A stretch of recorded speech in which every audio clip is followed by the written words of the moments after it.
Welcome to Unleash the Awesome with Dave Gambrill.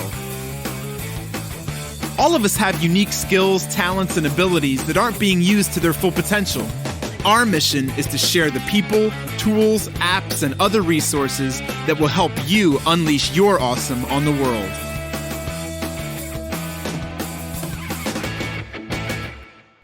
Yo, what's up? It's Dave. Welcome to another episode of Unleash the Awesome. Today, I am thrilled to have my friend and mentor, Mr. James Wedmore, joining us. And if you don't know James, he is the founder of Business by Design. And I came across him years and years ago, probably 7 or 8 years ago. He had something called 48-Hour Film School. And he really got to start online teaching people how to do videos and specifically upload them to YouTube before there was all the zillions of options we have today. And that's where I found him. And I can tell some of my backstory and the funny way of which he helped me indirectly get on Good Morning America some other time. But I wanted to share with you an excerpt from one of his episodes of his podcast, his very popular podcast, Mind Your Business. And I'll make sure the links to all these things are in the show notes for you. But what he does, what he excels at, and what I lean on him for, what I go to him for, what I pay attention to him for, is the processes and the systems and the automation and the scaling and the outsourcing. He is so good at that stuff. So as I've been fumbling and bumbling my way through my business and just creating stuff, I am more concerned about the wow than the how most of the time. I'm like, wow, this is a cool thing. Let's go do it. And I start doing it. And yes, I have a strategy and a purpose behind why I'm doing it, but I'm not very good, or haven't been very good, at documenting the processes and making it replicatable and duplicatable and finding ways to outsource it or automate it.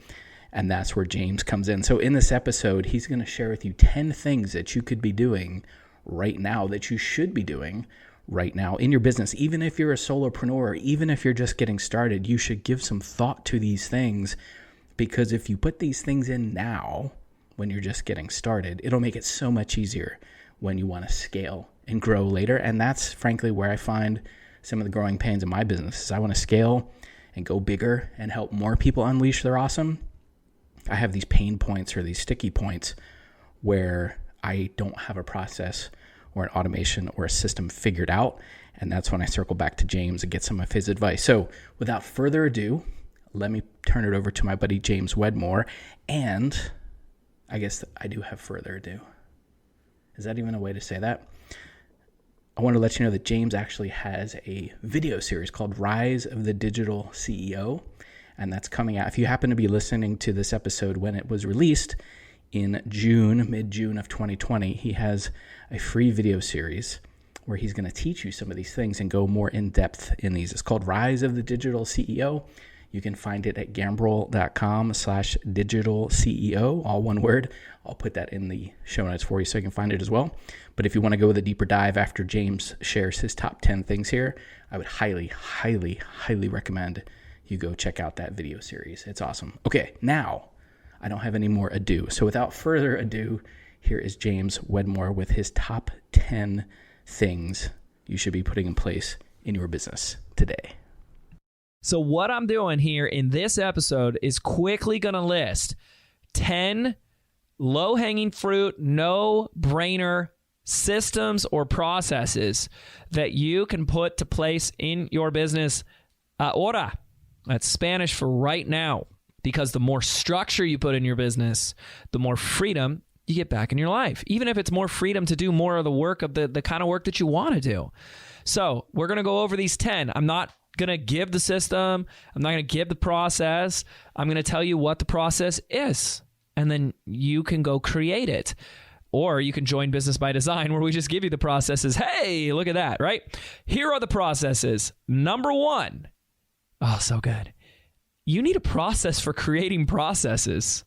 Hello?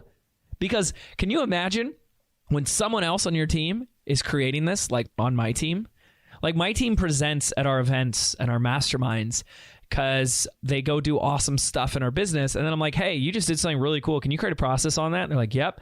And then can you go present that to our members? Yep. That's really awesome. But we have a process for creating processes. So I want to give a shout out to a piece of software that we absolutely love. It's called Process Street. Process.st. We'll link that up in the show notes for you.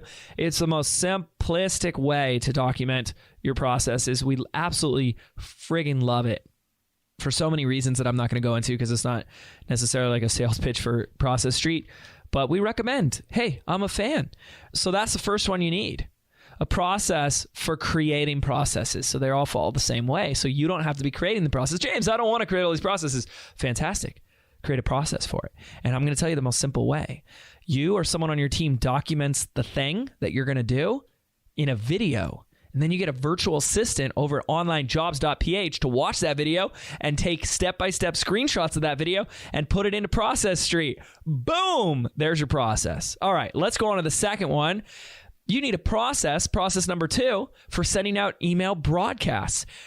What I look at first and foremost are what are the repetitive tasks that we do over and over. By the way, do I sound like a different person with my voice? It's like, who is this guy that's on James's podcast? It doesn't sound anything like him. It's James.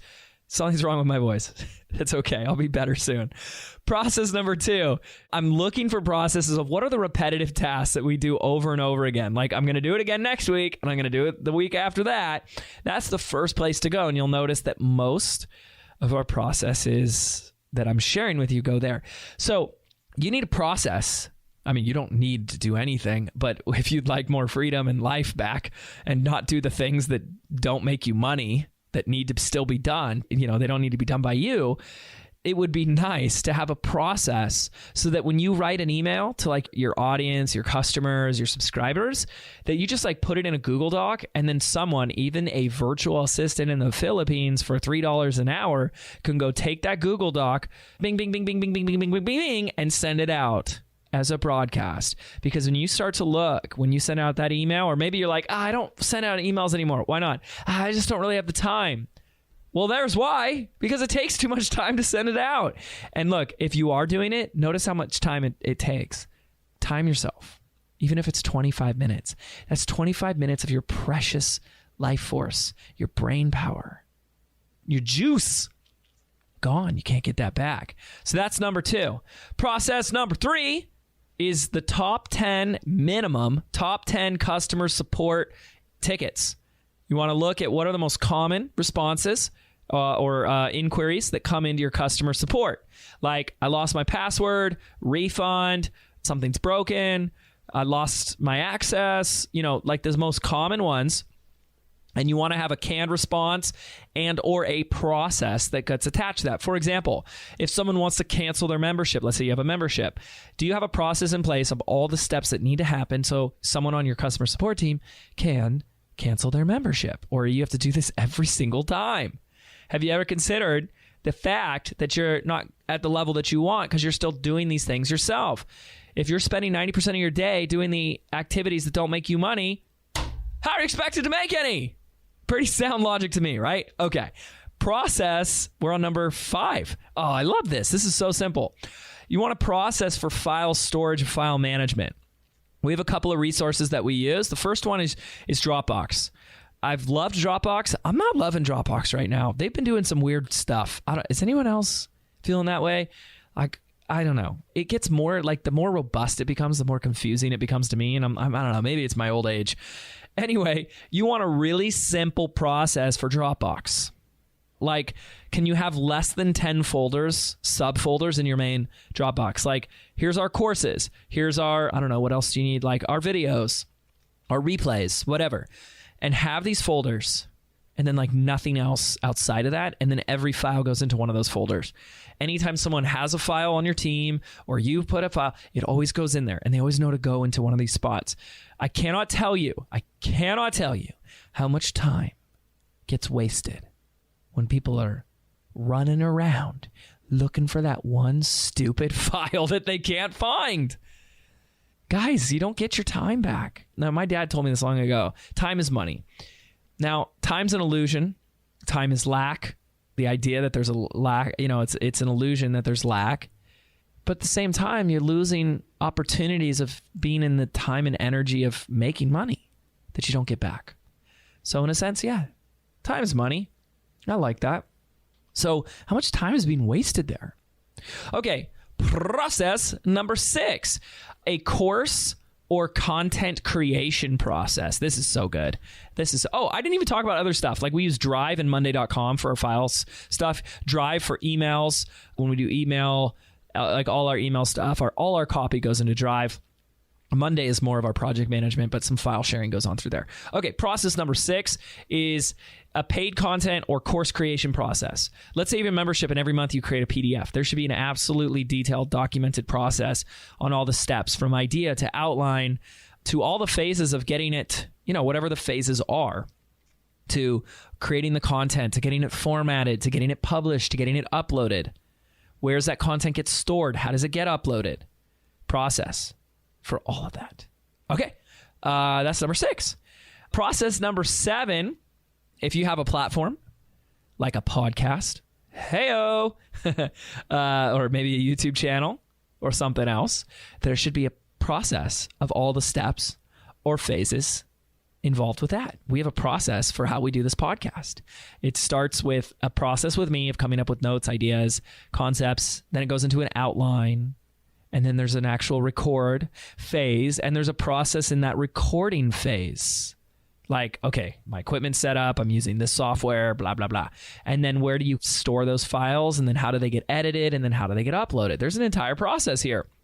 And today, there's multiple people. There's Diana. Shout out to Diana, who manages the podcast, taking the podcast to a whole nother level.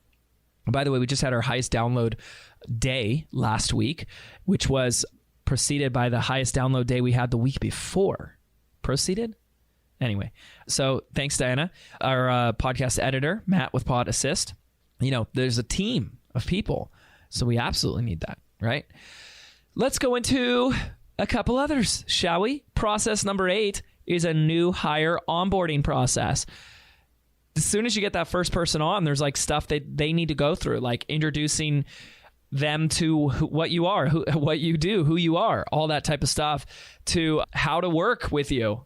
Like they should be introduced to some of the process. Hey, we use Monday.com. We use Process Street, an entire onboarding thing. We actually use a Kajabi course for our new team members. And they have to watch all the videos in that course. How cool is that? One of the first videos is Julie interviewed me about who I am and my whole life and business journey. What a great idea. I know, right? All right. That's process number 8, a new hire onboarding process. Process number 9 is a content repurposing process. So you do that Facebook Live, you do that podcast, you do that coaching call for your clients. How can we repurpose that existing content? Put it out on the Instagrams, put it out on the YouTubes, put it out on Facebook video, run some ads to it. How can we repurpose that content? Create a process for that, hand it off to somebody else. Bada bing, bada boom, right? Process number 10. This is one that I found myself very time consuming. So I'm glad we created a process for it. We do a lot of coaching calls. I got my coaching clients out there, next level. I got my masterminds. I got 2 masterminds. We got BBD calls. I'm doing a lot of calls. I'm doing a lot of coaching right now. And we do replays with those calls.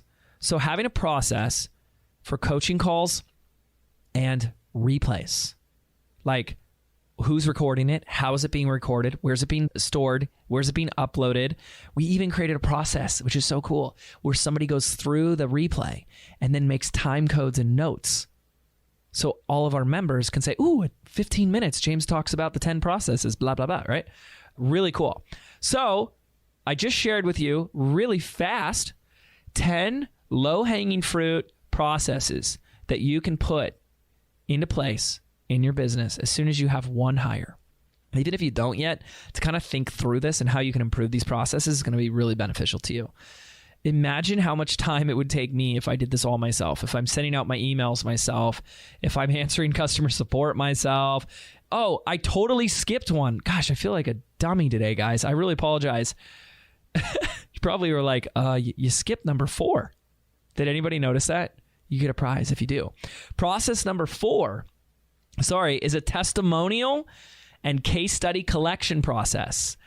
Do you have a process in place where someone is gathering all the testimonials and feedback and results that come in from your clients and students and organizing it in a single place? I want to give a shout out to Mr. Stu McLaren, who's got a fantastic piece of software called Fill Your Funnel. I think you could still get it for free. You're going to have to Google it. I think it's fillyourfunnel.io or .com or something like that. And basically, when people in your members only Facebook group say, I just got all these amazing results, this little plugin, like Chrome extension, will take a screen grab of that whole thing and organize them into a online folder. So really cool. So that's how we're doing it right now. So that was process number 4. But could you imagine if I was trying to do these all myself? I'd be working way longer. So the more structure that you put into your business, the more freedom you're going to get back in your life. The question you really got to ask yourself is, how much freedom would you like? How much of your day would you like back to spend with your family? Or you know what? Like, spend more time like doing the things that are in your genius zone. I'm all about that. You could still work 12-hour days right now if that's what you want. But the point I'm trying to make in 278 episodes is that you choose to work 12-hour days, not have to, because you got to do all these things that you don't like doing, and the business doesn't grow when you do them. You could spend 12 hours selling, coaching, getting in front of people. That's fine. Or you could work less. That's why we call it business by design. Yo, it's Dave again. Did I tell you James is a brilliant dude or what? Now you see why I lean on him for systems and processes. So I know he mentioned a ton of stuff. I put the links to those things in the show notes. And there's a couple things that I use that are a little different in terms of processes and project management and things like that. A lot of it is personal preference as to, just the things you like. So make sure you go try some of these things out. Always do your own due diligence. He talked about using Monday for his project management. I like Trello. I also use Trello for some of my processes and things like that. So again, just figure out the thing that works for you. But I put links to all of that stuff in the show notes, as well as a link to his Rise of the Digital CEO video series that he has starting today, June 15th. If you just go to gamble.com/digital CEO, you can get access to it. He's got a workbook and he's got all kinds of other stuff. So if you like this episode, you're going to love the deeper dive that he does in this video series. So make sure you go check it out. And until next time, go unleash your awesome on the world. See ya. Thanks for listening to Unleash the Awesome. Please be sure to subscribe, rate, and review wherever you listen to your podcasts. And please share us on your favorite social media platforms using #UnleashAwesome.